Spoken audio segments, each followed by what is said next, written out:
Board meeting at 7:05. Please rise and join me in the Pledge of Allegiance.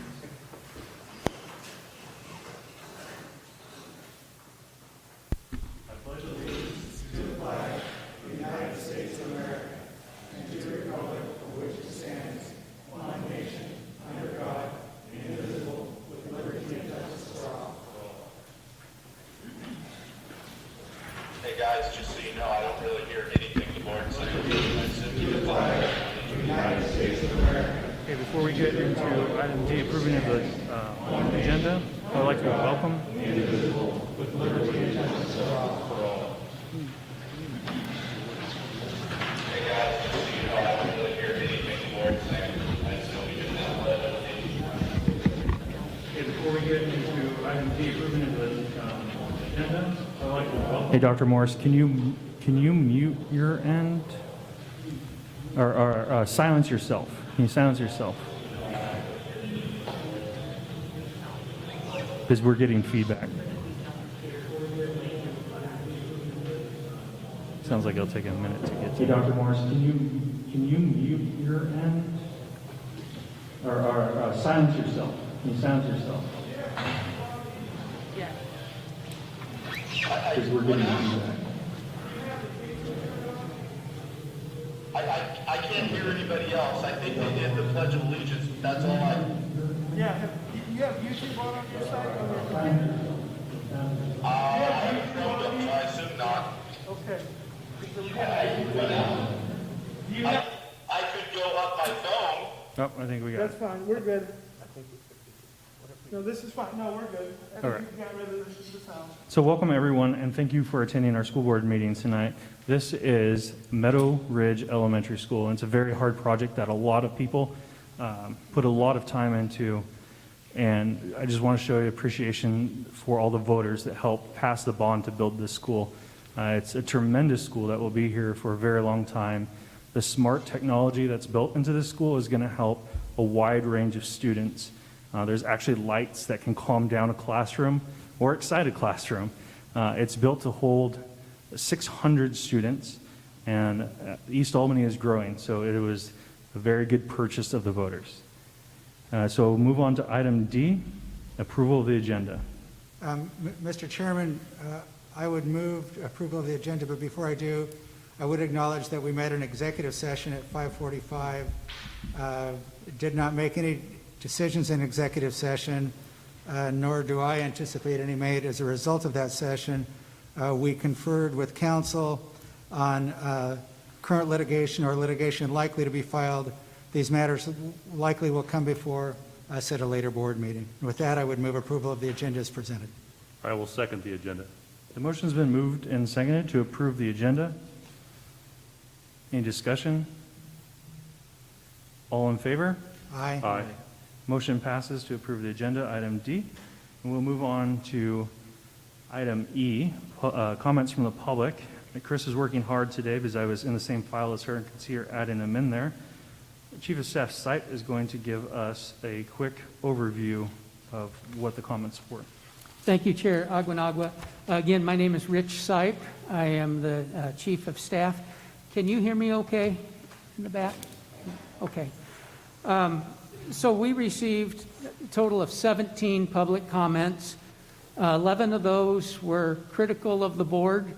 One was in support of the board, and 5 of them were neutral or asking questions or asking for future actions. So I'm summarizing the comments in the order that they came in, not necessarily by subject. So the first note, the board's first month has been fraught with chaos and unexplained decisions. The board members have largely neglected to take accountability for how their actions have impacted the students and families of this district and offered no justification for these actions. You have failed to actively seek public feedback or engage in open dialogue with the community. The board's spending is irresponsible. Goff's contract is for 260 days at $181,440. Saxton's contract is for 70 days less, 190 days at $150,000, plus 2 years health insurance. Sipe's contract is for 25 workdays at $14,175. Strictly comparing days worked and salary, Saxton is being paid $92 per day more than Goff, and this is not factoring in the additional 2 years of health insurance or SIPES pay. We are essentially paying for 3 people to do a single job. This is haphazard spending of public money. My question is, what do you intend to cut in order to pay for these extra expenses that you've accrued? The board chose to rush the process of hiring an interim superintendent. This bulldozing trend is continuing throughout the district staffing. Numerous positions are not being posted nationally and instead are given only local consideration. This limits our district's ability to pull from a diverse group of candidates and heavily implies favoritism. The next note, I am writing to urge you to return to a board meeting schedule that is consistent in terms of dates and times and that prioritizes accessibility for public participation. Meetings that begin at 5 p.m. are suboptimal for families and many working folks to attend. Erratic meeting schedules present a burden for those who need to arrange for childcare or time off of work to attend. Please address this issue as soon as possible so that your constituents can participate and engage with this body's important work. Next, while concerns about air conditioning at West are understandable, what is more distressing is how many of our elementary students struggle to learn without air conditioning on hot days. Only 4 elementary schools have air conditioning throughout their buildings. Given the stated importance of air conditioning at the high school level, what is the board's plan to rectify the broad lack of air conditioning for our youngest students at the majority of our elementary schools? Our next note, please allow open mic public comment for future board meetings. Next, I write to express my profound disappointment in the legislation recently passed by the Oregon State Legislature and signed into law by Governor Brown that suspends high school essential skills testing in math, reading, and writing for the next 2 school years. If any student, regardless of their color, race, or family income, is falling behind in their skills, the correct response is not to accommodate failure by putting a stop to testing. Instead, we should let our dedicated and talented teachers provide struggling students with the additional help they need. Next, please continue to assess the health threats from COVID-19 by listening to the school nurse and other medical professionals. I hope you will continue the mask mandate as long as is necessary to ensure the safety of our students and community, even if the state regulations are relaxed, but the health professionals still recommend masking and social distancing. Next, in regards to the search for a permanent superintendent, I hope you will listen to the advice from the interim superintendent Saxton and conduct a nationwide search with transparency and including input from various community constituents that are affected by the health of the GAPS district. It appears that Mr. Saxton is experienced in recruiting administrators in a way that ensures a diverse and highly qualified pool of applicants.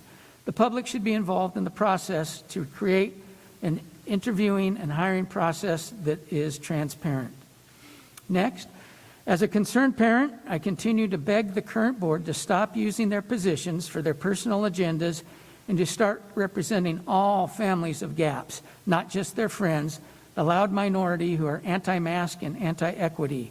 Your actions so far have created such an atmosphere of distrust that we can't believe any promise or statement you make.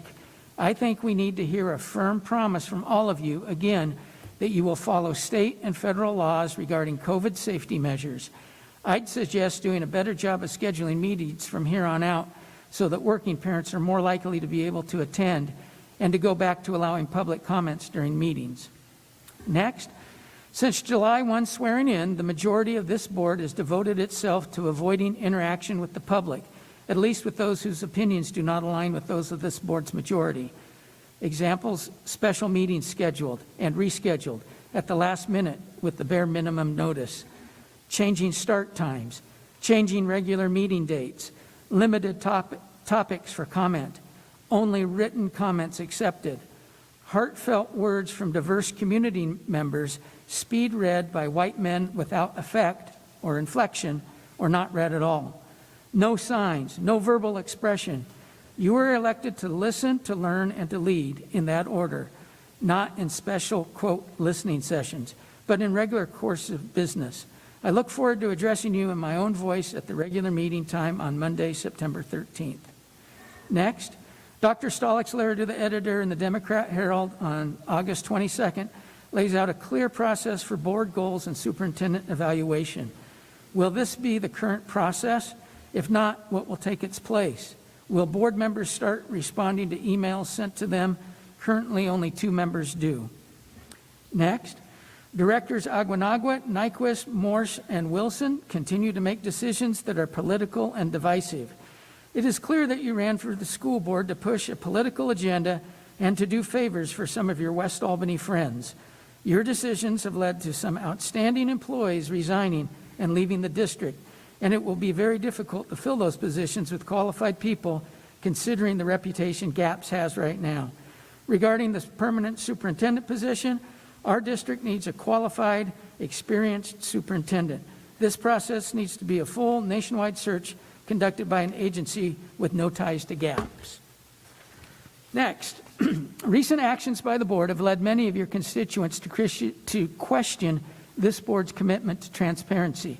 The 3 board members elected in May campaigned on promises of transparency, but have failed consistently to keep that promise in the early weeks of their tenure. Previously, board members read public comments aloud during the meeting, yet this no longer happens. Summarizing the comments by category does not fully represent the range and depth of concern voiced, nor does it provide specific details the writers wish to emphasize. I ask that the board reconsider this change and devote the necessary time to make public comments truly public. In addition, it is crucial that board members read and respond thoughtfully and quickly to every email they receive from the public. I commend both Pete Morse and Michael Thompson for replying to emails in the past and ask that Mr. Nyquist, Mr. Wilson, and Mr. Aguinaga consistently do the same. To provide further access to board members on a regular basis, I ask that you provide 30 minutes before the start of each meeting to allow the public to ask questions. If it is difficult for all to be present a half hour early, perhaps you could devise a rotating schedule with 2 or 3 different directors present each time. Finally, on a technical note, when we listen to the meetings on live stream or watch the video later, it is difficult at times to know who is speaking. It would be incredibly helpful if speakers would state their names when speaking, or if the chair would consistently identify each speaker more clearly. Next, I ask that Chief Sipe actually provide the public with the total counts of critical and supportive comments from the public. Doing so would provide more transparency than past actions by this board. Let's start at transparency. Since you dismissed Superintendent Goff without cause, you have taken the following opaque actions as a board or as a leadership team. Hired Chief of Staff Sipe. It is egregious that Director Nyquist spoke to Chief Sipe about his hire into a job that did not exist prior to ever allowing the board to take action on then Superintendent Goff. How would Director Nyquist possibly know that Goff was going to be dismissed, as this had not been discussed in public session? It appears that Director Nyquist communicated with 2 or more other board members outside of a public meeting. Canceled the reading of public comments. Misogyny. Your actions indicate a concerning dismissiveness and lack of respect toward the women in the district. 4 women resigned from the district office in the last 2 weeks. I encourage you to ask the Office of Civil Rights to investigate why they have left. Third item is cabal. If you raised more campaign money from folks outside GAP's attendance area than inside in order to get rid of an outstandingly effective and equity-minded superintendent, maybe you do not represent us. The last item is just learn. Please learn the difference between CRT, critical race theory, the theory, and CRT, culturally responsive teaching, the teaching strategies. Please look at disaggregated data by race. Please review by race the boundary map for South and West. Please take every OSBA training on how to do your work as a director and as a board because you have failed to adhere to this. Next, At the last meeting, the board mentioned that you would begin consideration of the process for selecting the new superintendent of Greater Albany Public Schools. Recent changes in our district have made me increasingly concerned about this process. The hiring of Rob Saxton as interim superintendent was incredibly rushed, closed to the public, and took only one candidate into consideration.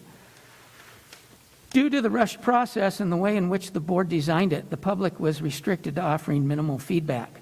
I also hope that the board will post the position so that we may attract local and national candidates. The board needs to conduct a lengthy nationwide search for potential candidates that allows for consideration of a wide pool and encourages high levels of public involvement and engagement in the interview and selection process. Our district needs leaders with a clear understanding of equity, diversity, and inclusion, and who have a plan for how to promote EDI within our schools. I hope our board will take the opportunity to pursue such education either on your own or as a group and begin investing in this important work soon, as we will be seeking such knowledge in our future district leaders. Next, thank you for your time and energy you spend on the school board. While I'm thankful for public service in general, I am much displeased with how this board has handled big situations at GAPS. In order to improve transparency and connect better with the Albany public, I would like to see the board accomplish the following. Number one, have a nationwide search for our superintendent with ample opportunity for public input. As an educator myself, I know educators' opinions should be important to the board. Number two, comply fully with mask mandates and requirements at board meetings. Number three, listen to the voices of women and all people of color. For example, when we had the nurse speak last week, and she did a wonderful job, nobody asked what her recommendation would be for regarding quarantine. She has insight beyond what any of the board members know. And number four, look at all issues through a diversity, equity, and inclusion lens.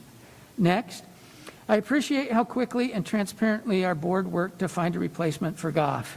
Superintendent Saxton has an outstanding resume and will be able to help us find a competent superintendent. I encourage those who are still looking for answers as to why Goff was fired to talk to school staff. Talk to staff at different levels and different schools.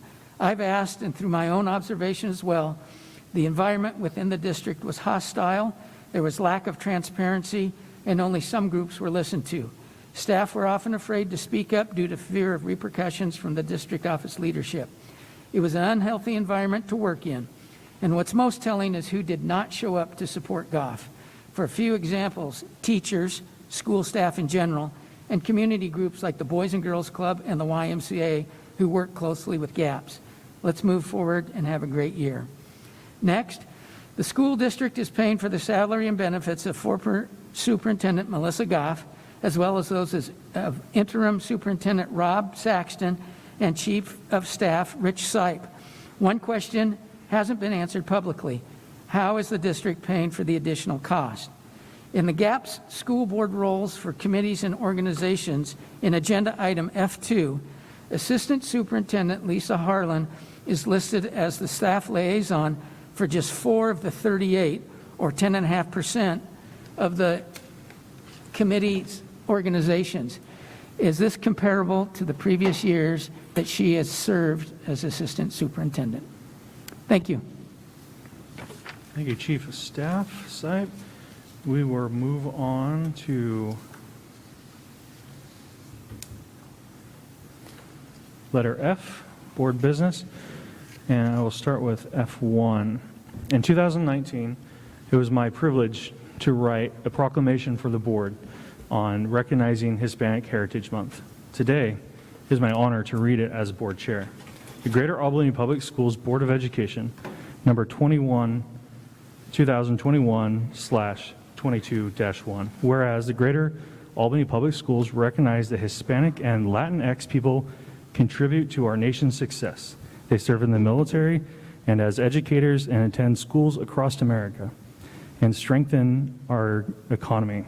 And whereas the Latinx heritage of the United States extends over 5 centuries, and whereas Spanish, Mexican, indigenous cultures were established in this region before Oregon obtained statehood, and whereas the United States has a history of welcoming immigrants and the school board affirms that tradition, and whereas 22% of our students and 8% of our staff identify as Hispanic and Latinx, and whereas the school board is committed to creating pathways for Hispanic employees to have more equitable representation, and whereas the school board supports providing opportunities for our Hispanic, Latinx, and immigrant students and families to partner and celebrate their cultures, and whereas our schools honor and preserve the linguistic and cultural assets of students through enrichment programs as dual language, Latinos United at AOS, and advanced placement courses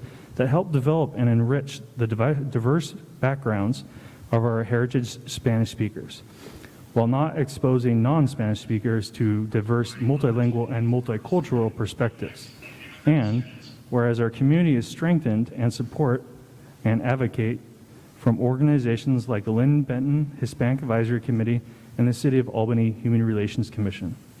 And the school board affirms that its position of being a safe and welcoming district and seeks to join our community in embracing the legacy, talents, and contributions of all residents.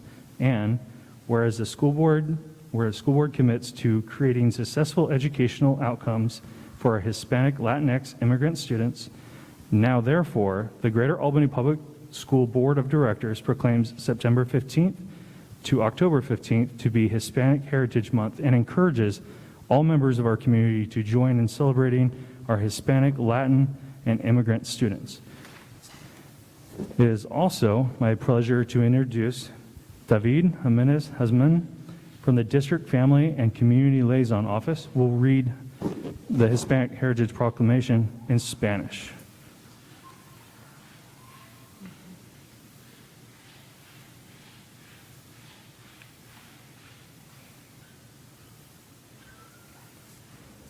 Good evening.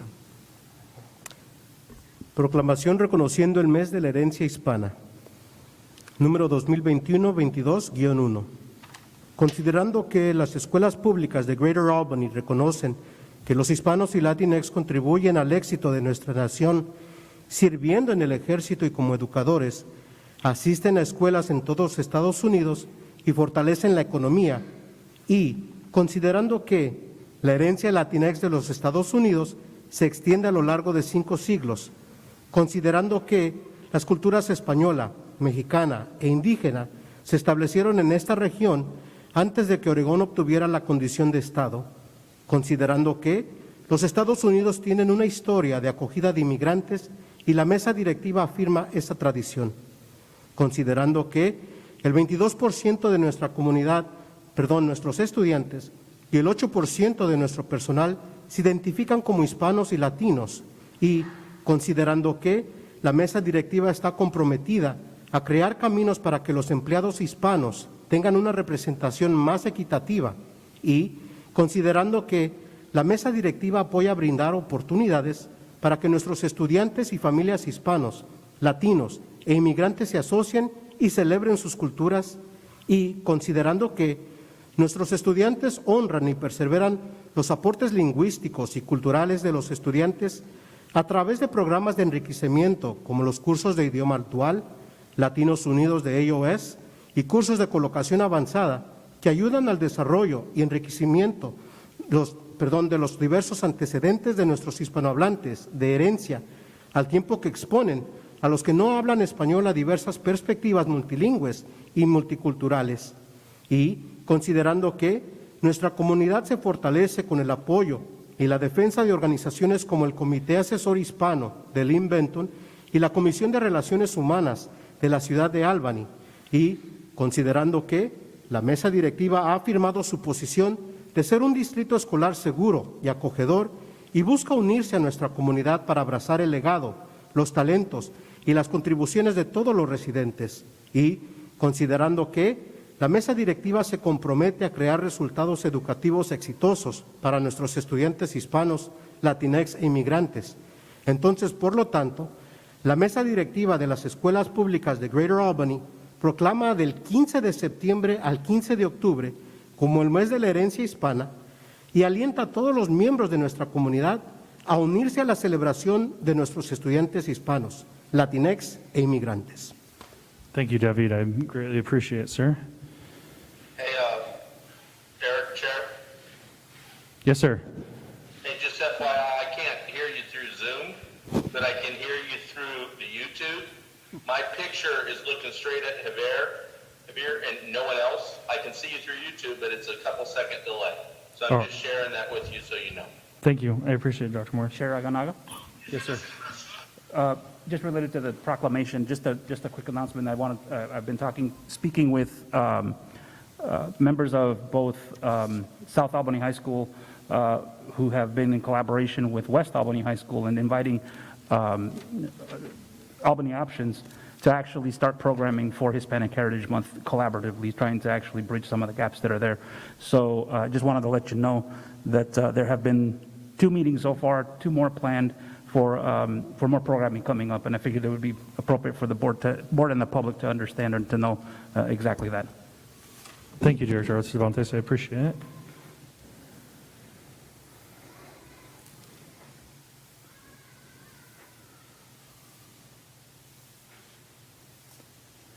Okay, so we are going to move on to F2, our school board roles and committees and liaisons. It looks like we've had some time now to put together where we wanted to be and who wanted to represent what community. This doesn't need a vote, but just a consensus of everybody is happy for now, and if there is changes in the future, please bring it forward. Director Thompson. Yeah, one of the new ones that we suggested was the Regional Racial Equity Group, and I think someone, you don't have to say it now, but I think one of us should be on that group. And I did a little math. Pete and I, Pete's in the lead. I think Pete has the most. He's agreed to 9, and I agreed to 8. So I think between the 3 of you, I humbly suggest that someone picks up the Regional Racial Equity Group. A volunteer telling another volunteer. Yeah, no worries. And I will, I'd be happy to take that one unless As chair, anyone else yeah, wants as chair, it. that would be great, as chair, yeah. All right. Chris, thank you, ma'am. All right. If anybody has any other changes, we will move on to F3. This is just a review of policy BDDH. Things are changing coming in January with public comment and how those things need to be adjusted. If we're streaming live and we're taking comments from the public, we'll need to offer a service over telephone or over Zoom. We're not addressing that tonight. We're just kind of looking at our standing policy and seeing if there was any further discussion on that.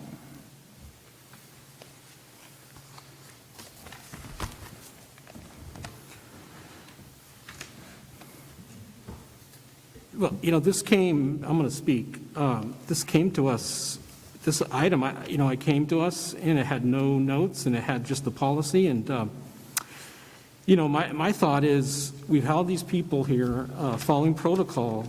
I just want to get back to the policy longstanding that people take their 3 minutes, no more than 3 minutes, and come up and talk in front of us. Rich does a great job of reading, but it's just not the same. The words kind of all meld together. I just think it's, as long as we're having people at our meeting, we should have public comment. I have been totally confused, the kind of convoluted way we have taken comment narrowly on narrow topics, only written. I realized we had to do something during the time of COVID and if that ever happened again, we'd have to go back to that. But as long as we're having people come and are able to be in front of us, I think we should get back to the 3-minute rule, come up and speak to your board. I think I think most local governments do that. I think it's understandable. It is kind of a right throughout the country to go and yell at your elected officials. I know this is going to shock you here, but Michael, I agree with you. I do think that we should have the people up here for the 3 minutes and take the heat. It's part of the process. It's part of what we need to do, and I would be in favor of that. So I personally think the board needs to change the old guard ways.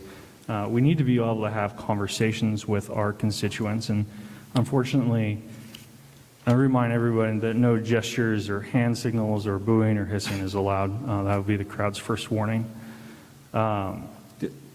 We need to be able to have conversations with our constituents that are open and not one-sided. Public comment is not the place for us to educate a commenter or them to really educate us. Those sit-down conversations and listening sessions are greater ways that we can communicate. While the way we've been doing public comment does address our need, and I personally, I read them, and I respond to some of them, because there is good input in there, and there is education for us in there. But a one-way conversation only goes one way. Dr. Morse or Mr. Nyquist?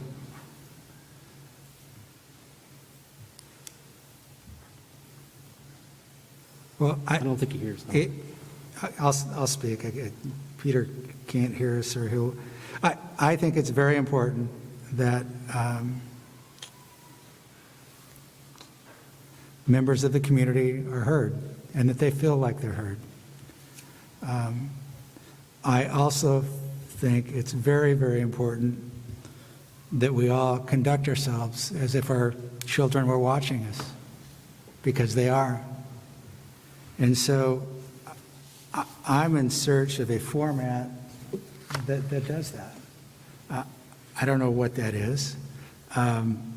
It may be 3 minutes for every person who wants to speak.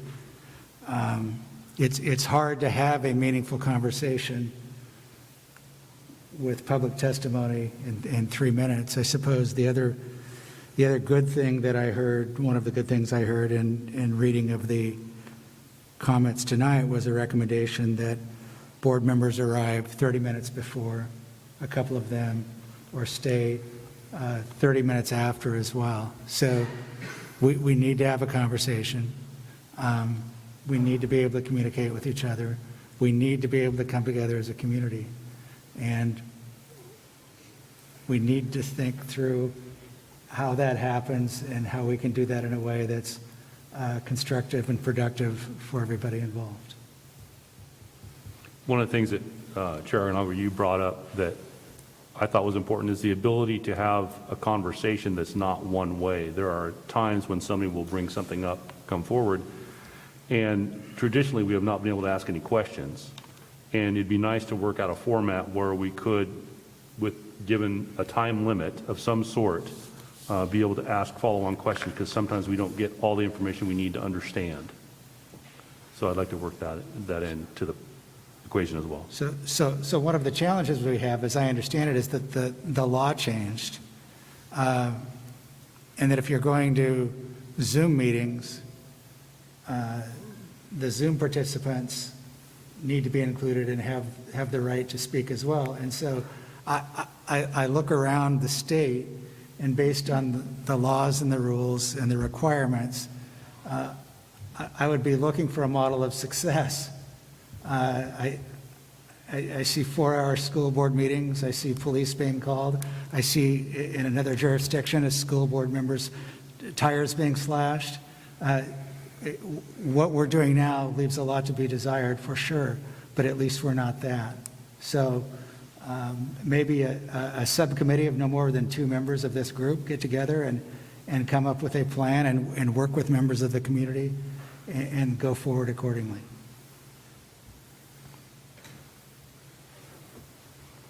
I know Director Morris is on a few seconds delay, so I'll give him a few seconds to try and talk.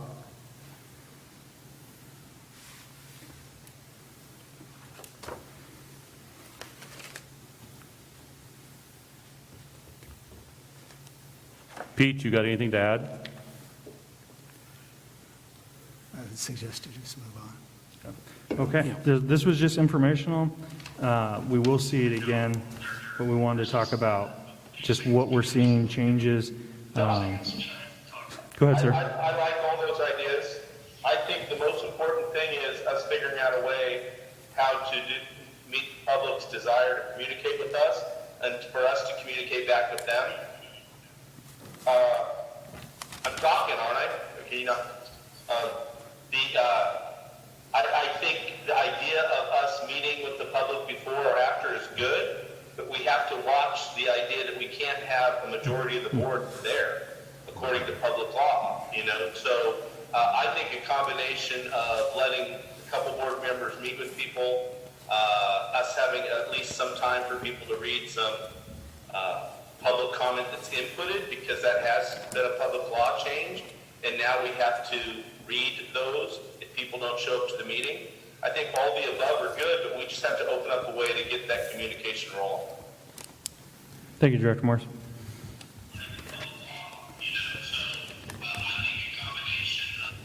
And we'll move on to item G, please.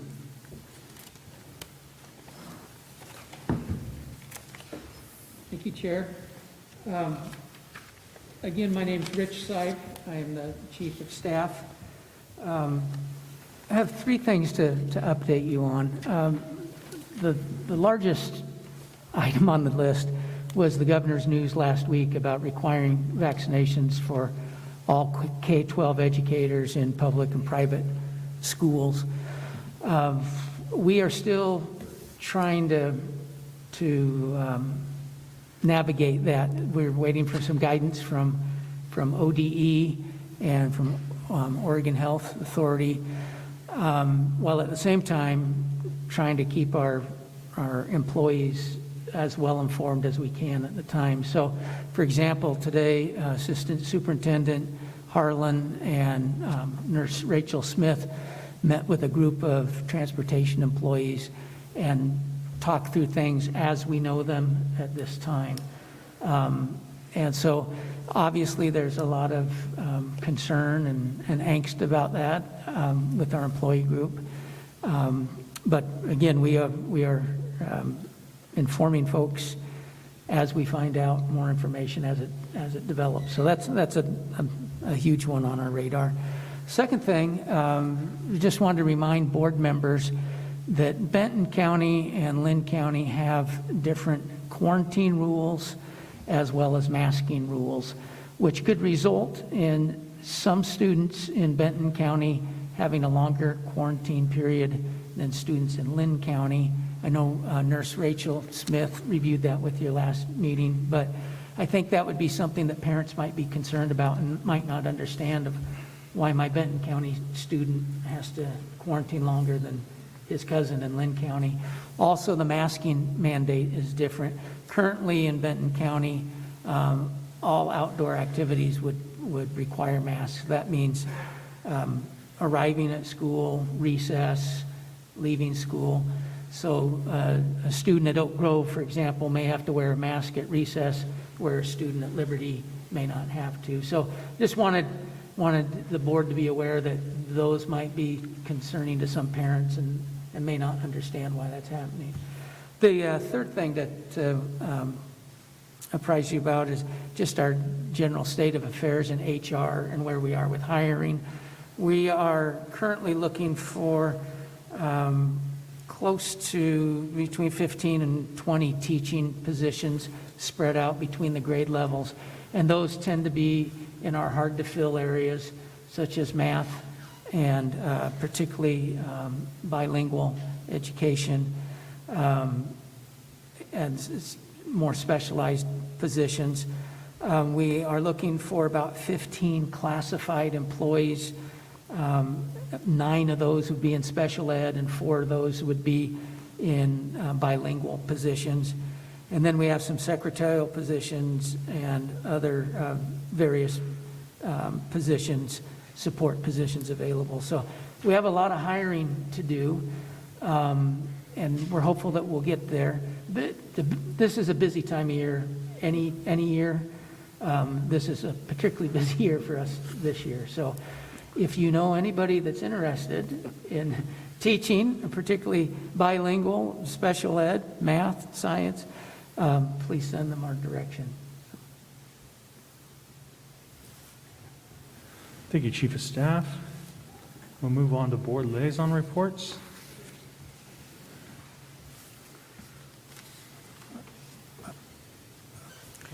The policy got rescheduled. It was scheduled our last board meeting, and it's later in September. Okay. And then board member reports. This is more your community activities. So I'll start with that. One of the things is a follow-up to Mr. Sipes' report. I did talk with Zan, Benton County Commissioner, last week after they came out with requiring masks outside. I thought that was completely appropriate given their circumstances and what they're doing when you're going to stuff 40,000 people in Research Stadium in the middle of a pandemic. That makes sense. So at any rate, I expect that Benton County will be in touch with the school district to talk about maybe working a way through that so kids can enjoy recess on both sides of the river in the same way. I'm hopeful in that regard. To the issue of mandatory vaccinations for GAPS employees, we wear a number of different hats as we sit up here. One of those hats is on behalf of the kids, another's on behalf of the parents. A third might be on behalf of the taxpayers in general. But we also sit up here representing the employees of the district. And it's one thing for us to encourage employees, members of the community, to get a vaccination, which many of us done, and I do tonight. It's another to require a medical procedure for people to continue their employment with an organization. I'm very concerned about that. I think October 18th is a long way off. 2 months has seemed like a lifetime at times during this pandemic, and that to reiterate Mr. Sipes' comments, that we all need to be level-headed about this, watch the information as it becomes available, and work together for a fair and equitable solution for everybody. And so I think it's important for the employees of GAPS to know that this board has your interest at heart. We take it seriously, no matter what your persuasion on vaccines. And then the other thing I would say, that the elephant not in this room that we've not talked about tonight, is we've got school scheduled to start very soon.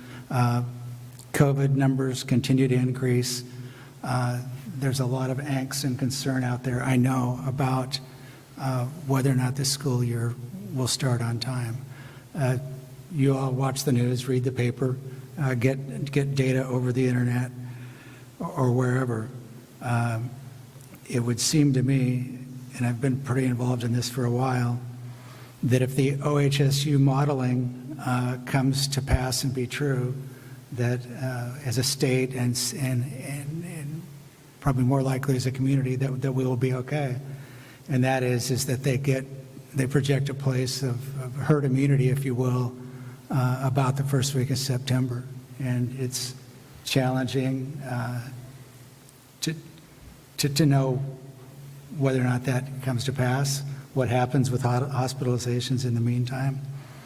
But it looks to me like the governor is committed to schools opening. She's several times in the last 9 months said full school 5 days a week is her North Star of this pandemic. We at the local level, while positive test numbers are not good, hospitalizations are not good. Today, at least, there were empty beds in ICU. That unless the governor is forced to delay the start of the school system, unless something extraordinary happens here locally, it's likely that school will start, and we'll work through this. knowing that there are a lot of variables and things that can change. It just didn't seem right for me tonight for us to meet here and not talk about that. Thank you, Director Nyquist. Any further discussion or reports? I just wanted to say how impressed I am with this facility. This is my first time walking in here, and I'm looking forward to getting a full tour at some point, but it's gorgeous. It's absolutely fantastic. Great. All right, and we'll move to item I, where we don't have any committee or community school presentations tonight, so we'll go on to J. Is Chair there- Aganaga. Yes, I ma'am. think you forgot our student board member report. I am really sorry, Esmeralda. Esperanza. Esperanza, I'm sorry. I'm just killing it tonight with you. Go ahead, ma'am. You're doing great. It's okay. Hi, my name is Esperanza. I am a student reporter for South Albany High School, and I do promise hopefully in September we will be getting a West reporter, so I'm not the only one. You're not just seeing one side. I just want to talk about a few fun things and bring some light into this board, just to be honest. So the Think Big program was a huge program that happened over the summer. I myself got a few college credits, and it was a great program just to do something over the summer, not gonna lie. It would have been terrible if it didn't happen. My two little stepbrothers ended up getting this package that had a bunch of different games for them to play, and they were so happy for about 2 weeks until they destroyed it, but it's okay. And I also went to a camp sponsored by this program, and I can't explain how amazing it was to be around people. There were no masks, because everything was outside. We were in tents for 3 days. There were 60 kids. We went around this campfire every night, and it was just amazing to reconnect with people again. Another thing I want to talk about was senior registration started today, and it was amazing to be back on campus, even though I don't feel like I left that long ago. It was great to just see people, and I did it volunteer for a little bit, so that was also fun. Another thing was sports started recently, and so, it's cool that we're having kids back out there, and I've never talked in front of this many people, so don't mind me. Just a little stage fright. I'm also just very excited to work with this board, and I really do hope that in the future we can just come up here, not have as much tension as there is, and, get to know each other, and, just have a very respectful and welcoming environment. And I really do feel like we could get there just with some push and some, time. Thank you. Thank you, ma'am. I appreciate your comments. So we'll move on to item J. That's our consent agenda. I'm actually going to ask I'm going to ask the board to remove item J3 for further review, if we can table that to next board meeting. But other than that, Mr. Chair, I would move approval with the exception of item 3, which is removed from the consent agenda. is there a second? I second it. Any discussion? I had some discussion, not so much on the pro or con on the consent agenda, but we get a personnel, both certified and classified, we get the new hires. And is there a way, I see Heather isn't here tonight, but I'm thinking of a report that says there were more than a couple people in the comments from the public that talked about people resigning from the district office, for example. And then you did a great job lining out some of the positions we have open, but we don't always hear that. That's just kind of hit or miss. In fact, I don't think I've ever heard how many positions open or whatever. And so I wouldn't want to know names, but I would like to see newly open positions, if that's possible, newly open positions that have come since our last, or, kind of along the side, kind of the counterpoint to new hires.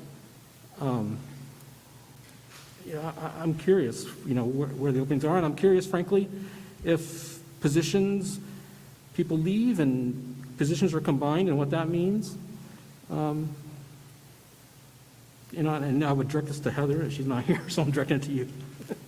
I think that'd be easy enough to do, Director Thompson. So a rundown of current openings and from meeting to meeting, Yeah, yeah. and, Right, Some so of it doesn't have to be names, Yeah. be positions. yeah. Well, I'll visit with Heather tomorrow, but I think that'd be an easy thing to do, so, Yeah. yeah, good idea. Sorry, just. No, you're fine. And I did, usually there's a classified report in there. I did follow up with the district. There wasn't this for this meeting. Oh, right. That's why. Yeah, yeah, It's something you and I have seen a long time, and Yeah. it just wasn't there. yeah, All right, so the consent agenda looks like it passes. yeah. Just as a point of clarification, I think Director Huzefka gave some information. I guess I thought it was to the whole board, but around filled or open positions currently that are unfilled Okay. before the board meeting. So Okay. my apologies if didn't- you all didn't get that. Maybe just I don't remember Chief seeing of Staff Sipe did, and I. But I just don't want folks to think that Director Huzefka didn't No, yeah, get or no, it's provide not that information. She did It's not before the on her. meeting. Item K, doesn't seem to be any old business. Item L, reports. Doesn't seem to be any in there. And M, this is our monthly bond report.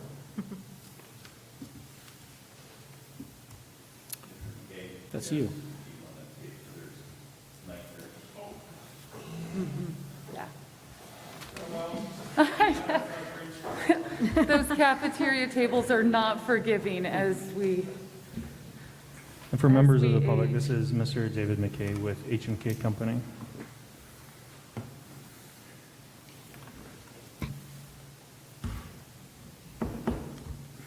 Chair Aganaga, members of the board, you have the end-of-month report in front of you. I would like to direct your attention to page 5,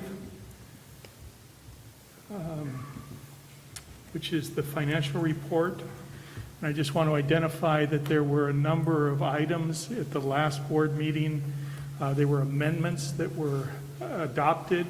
Those were identified as items that there was not a project budget to support and that we needed to take those out of the unallocated bond proceeds. So we've denoted that here in this financial report, and we've decreased the unallocated by that amount. And then we've also reported that on the West Albany end-of-month report for July so that you can see and tie back to month to month on where that balance is going. The projects continue to make steady progress. West Albany High School, the contractor's committed to have cooling operational for the start of school. It sure appears that way right now. The cooling system's been working, continue to work through some minor issues. I do want to mention that the system won't be what we would consider complete. In other words, a contractual complete. So there'll still be some balancing issues. There potentially could be some control issues, but we will be serving the building with cooling and heating when it's needed.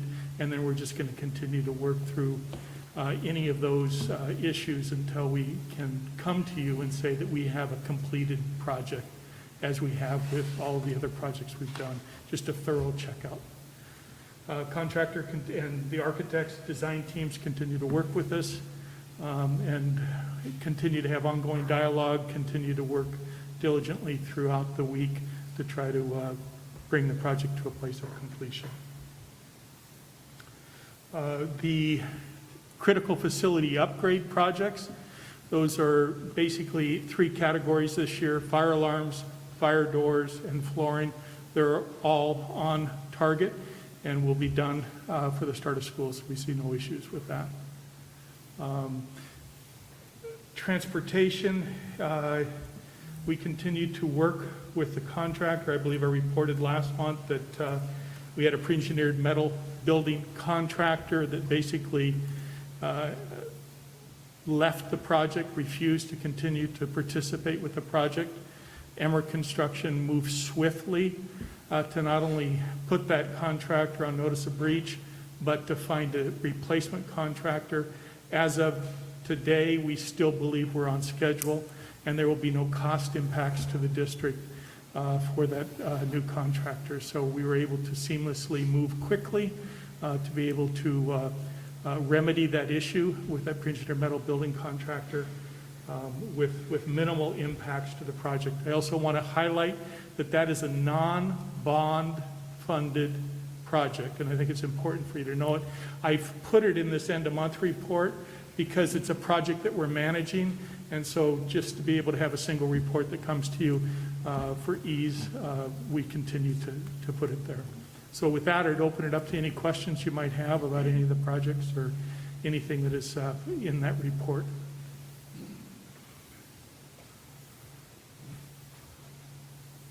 Okay, thank you. Thank you.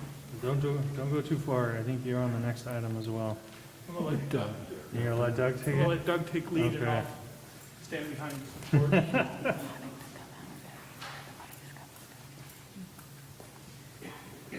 So I can't possibly let Mr. McKay take that one when I actually get an opportunity to bring some good news to the board. M2 in your packets is talking about a valve credit, which had to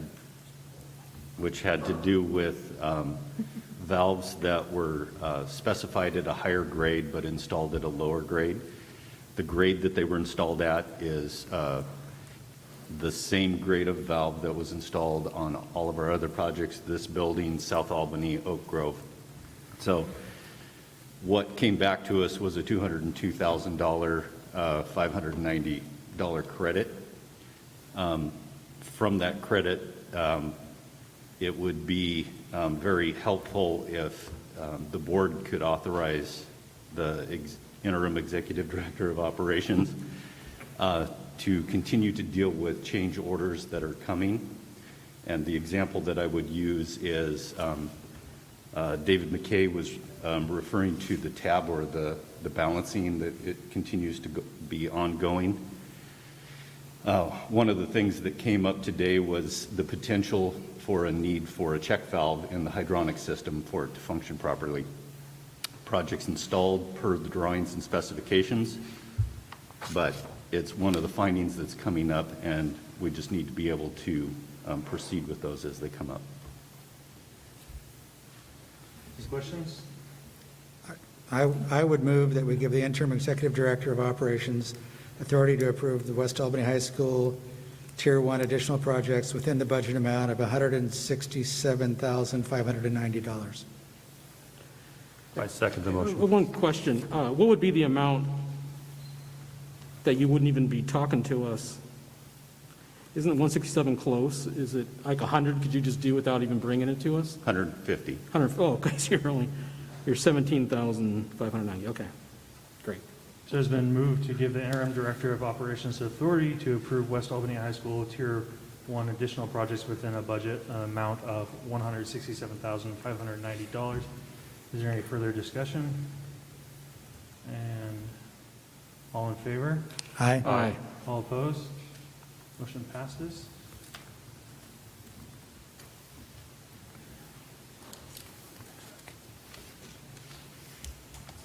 And other business, doesn't look like there's any new business, future agenda items. Gentlemen, do you have anything for future agenda items? Please contact me directly. I'm good with that. And we can work on that together. And I will call us adjourned at 8:03 p.m.